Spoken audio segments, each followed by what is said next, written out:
G'day. This week it's all about leaving Southwest Rocks. Left there and then I went to Coffs Harbour, found an absolutely magic place to stay at, almost for nothing. And then from there went up to Glenree, and from Glenree to Maclean. All great places, low cost, which is always perfect. And I think I've found the solution to when you go to a campsite and you don't have reception with your Telstra, best in the West, not always. So I think I've got a solution for that. Anywho, let's go.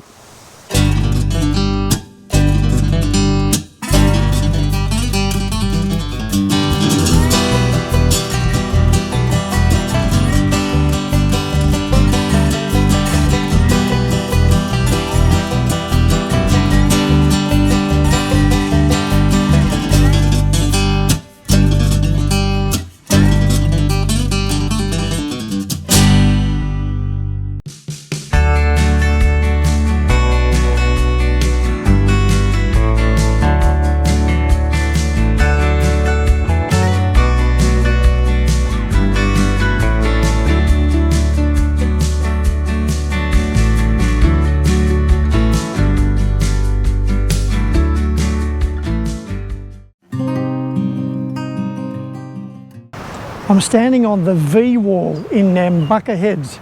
Apparently there's not much of a history to it. There's a whole lot of rocks they put up here for a water break or whatever they call it. And people started to decide to paint them. And there is literally hundreds of them. So if you find a little bit of rock that's not painted on, go for gold.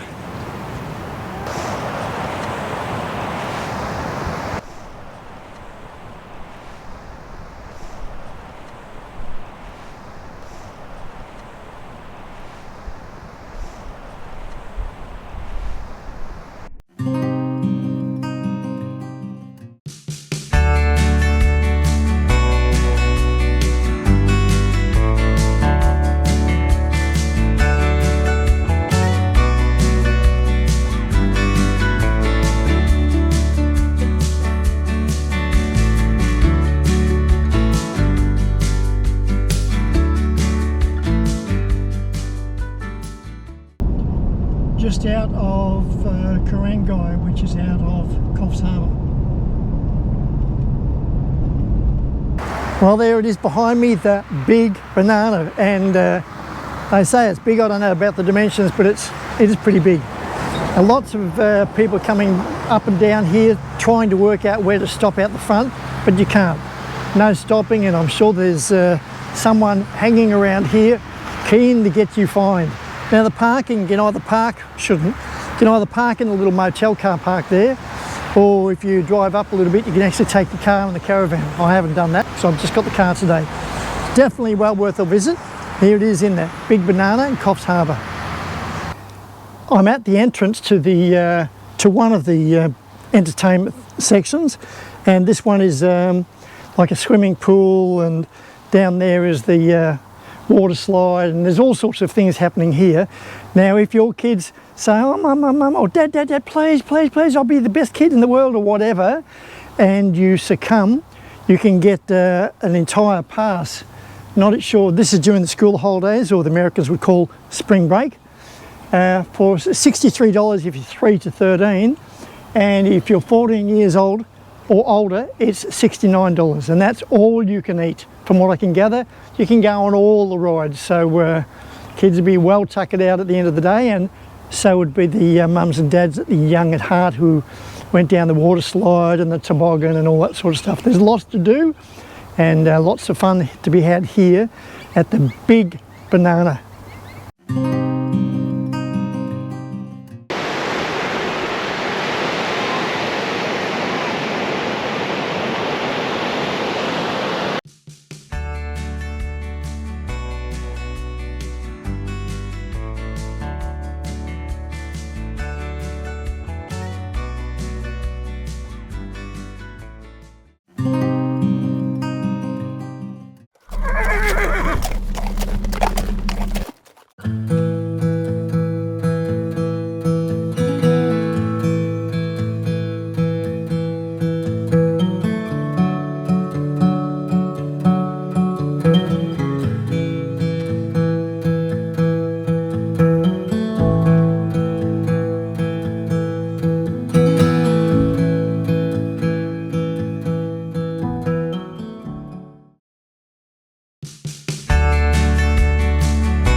here is a random tip for you. Now, I'm not sure whether it's actually technically allowed or whether it's somewhat dodgy, but if you're a bit of a gambling person, this might be a consideration. So this has happened to me a few times traveling around Australia. You get into a little town or a campsite and you think, oh, look at the signal strength. It's like full bars, all the bars are up. Oh, straight away I'm into the internet. I just can't get on the internet. And that's because all those bars that are displaying on your phone or your laptop or your whatever, only to show you there's full strength reception, but not for you, not for Telstra. So I've decided, I'm pretty sure this might work, so fingers crossed. It's definitely worked the first time. So what I did was I went into either Coles or Woolies and got one of these prepaid SIMs. So basically what you're doing is you're starting off with a brand new number. I wouldn't muck around by keeping your number and all that sort of stuff. Put it in your phone, do all your, all your security checks, and so they'll say if you've got a driver's license or your Medicare card, just it's an Australian legal requirement. They'll do all of that, and then suddenly you've got your SIM working. And even better, if you're lucky, I called into Coles and got this $30 Optus on sale for $10. So bonus, I bought a couple of them. Now here's another little extension to this argument, and I'm not even sure if it works. And if it's worked for you, please let me know in the comments. If not, I've got these for a waste of money. So again, I got them at $10 each, the $30. So next time, maybe in 3 months, 6 months time, I'm somewhere out in the bush and I come in, oh no, Telstra, but it does have Optus. I can put my new SIM in and I get 30 days, and depending on the allowance, I think this one gives me 30 gig or something like that. But it means I can suddenly get back on the internet and back making phone calls. A little twist to all of this, if you do put the SIM in and it does all work fine, and you phone your friends and they don't answer you, it's because they don't recognise your new phone number. So watch out for that. Check it out.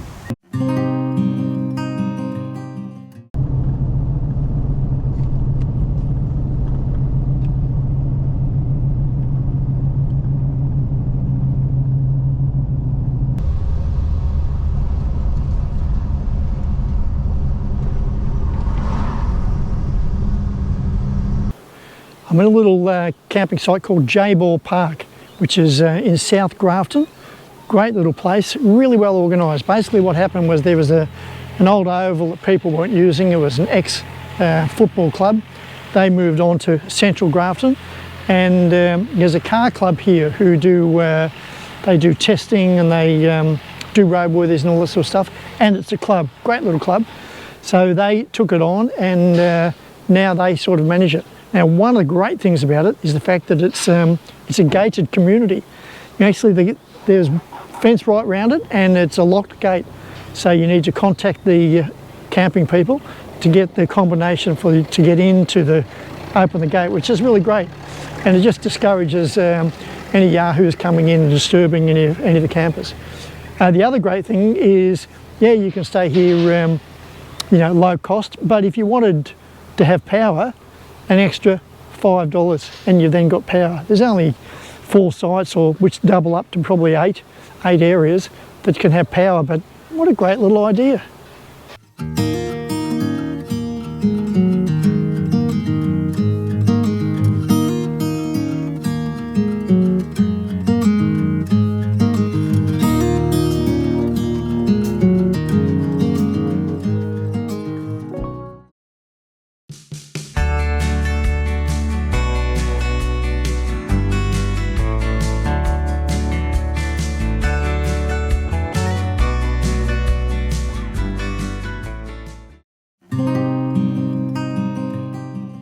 Good morning, Tomtia, which I think is the abbreviation of top of the morning to you. It's something like that. I'm in a great little town. It's called Maclean. Now, Maclean's about 50, 60 kilometres north of Grafton, and a great little town, very, very Scottish. So, woohoo! But a great place to stay. Now, I was here about 2 years ago, and I would definitely recommend it. I was quite excited about coming back here. Now, because they're redoing the grass, last time I was actually right on the river, which was just fantastic, but it's still really, really good here. the price is quite reasonable, and as you can see, you've got a fantastic view of the river. You're close to town, you could easily walk. Even for me, you could walk into town, and in town they've got most of the shops, you know, basically your hardware store, and there's this is probably one of Australia's best, in my opinion, one of Australia's best camping stores. Pretty sure it's privately owned, but they seem to have one of everything. Prices are pretty fair and reasonable as well. So yeah, if you get a chance, call into Maclean. I'm sure you'll love it. That's the caravan park from the other side of the river.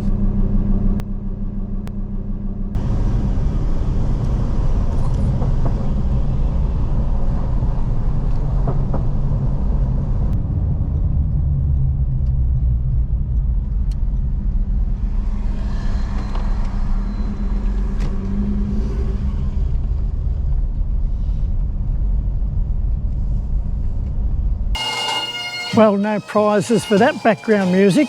I'm in a little town called Maclean, M-C-L-E-A-N, and from its roots it's decided it's going to be a Scottish town. And the poles are painted in Scottish things, the streets are named with Scottish names, and this is the tourist office. So if you get a chance and you're passing by, it's just off the M1, Maclean, should call in. And what a classic having a tourist office being a little Scottish shop. Definitely check it out.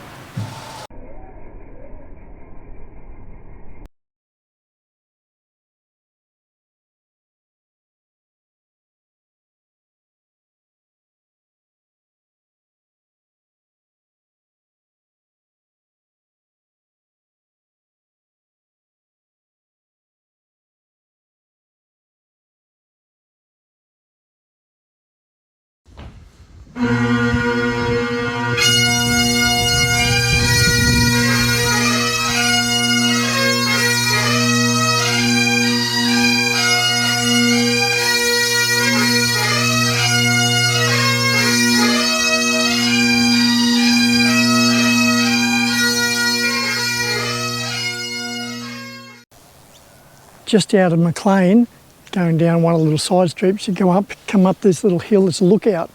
Really is a fantastic view of the area. It's a major river coming through here, so yeah, it's a great view.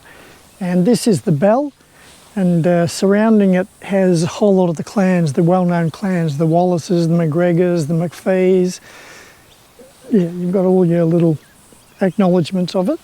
And as I said earlier on, there is lots of tartan everywhere. This is the Scottish town.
Well, there you have it. In a windy day in Maclean, let's have a bit of a wrap up.